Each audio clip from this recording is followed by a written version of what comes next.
আসসালামু আলাইকুম রহমতুল্লাহ।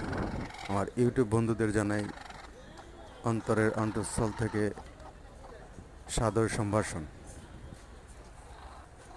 আমি এই ভিডিওতে দেখানোর চেষ্টা করেছি কিভাবে দেশি মুরগি দিয়ে হাঁসের ডিম দেশি হাঁসের ডিম ফোটানো যায়। দেখুন, আজ ডিমগুলো থেকে বাচ্চা বেরোচ্ছে। ভিডিওটি কেমন লাগলো জানাবেন, আর আপনাদের অনুপ্রেরণায় আমি সামনে আরও ভালো ভালো ভিডিও বানাতে সহযোগিতা করব। ভালো লাগলে লাইক, কমেন্ট, শেয়ার করতে ভুলবেন না। ধন্যবাদ সবাইকে।